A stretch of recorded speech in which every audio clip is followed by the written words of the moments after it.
yonent yàlla Muhammad sallallahu alayhi wa sallama jot nañ xadis boo xamante ne xadis mursal la bàyyeekoo ci xasanul basri radiallahu anhu moo ngi ñëw ci bayhaqi ci shu'bul iman. xasanul basri mu ne yonent bi sallallahu alayhi wa sallam bés dafa jot muy dox ci yoon bi mu taseeg benn waay buy wax naan alhamdulillahi ala nicmatil islam, maa ngi sant yàlla ci xéewal ak islaam. yonent bi sallallahu alayhi wa sallam ne ko wa innaka la taxmadu llaha ala cheyin azim, yow de yaa ngi sant yàlla ci mbir mu réeréerée.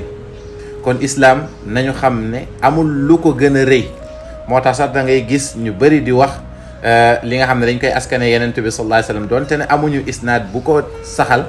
yonent bi sallallahu alayhi wa sallam mu ne daan na wax alhamdulillahi ala nicmatil islam wa kafa biha min nicma, mooy ñoo ngi sant yàlla ci xéewal ak islaam te lislaam doy na xéewal.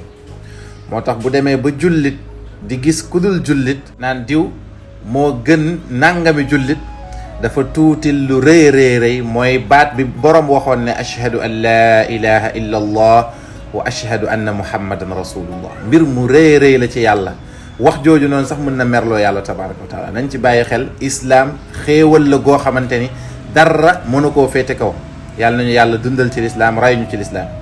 ñoo ngi fàttali mbokk jullit ñëpp programme bi nga xamante ne dañ koy def ngir bégal doomu daara yi ci weeru yenent bi sallallahu alayhi wa sallam. ubbi nañ buntu yi nga xamante ni nit ñi dañoo bëgg a participer inchaa allah. mooy programme taxawu daara, dañuy jël ay daare yóbbul ko daara yi inchaa allah. daaw defoon nañ ko am ci 5 daara, waaye ren ñoo ngi ñaan yàlla may ñu lu ëpp loolu, moo tax ñu teel kaa ubbi ndax weeru sang bi sallallahu alayhi wa sallam moo ngi jub si. mooy li woykat bi waxoon marhaban birrabii fiihi ataana mustafa alxalqi wa huwa xatmu risali sallallahu alayka ya habibi ya rasulallah.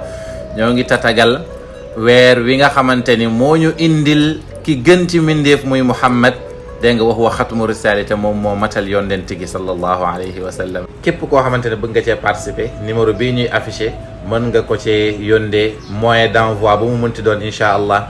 yàlla nañu yàlla defal tawfiq, yàlla nañu yàlla gërëm, yàlla nañu yàlla des di ay jullit, te yàlla nañu yàlla may ñu fekke weeru yenent bi sallallahu alayhi wa sallam, ñu def ci lu koy bégloo ci sunnaam, ci njàngaleem bi jaahi rasulillahi inda allah.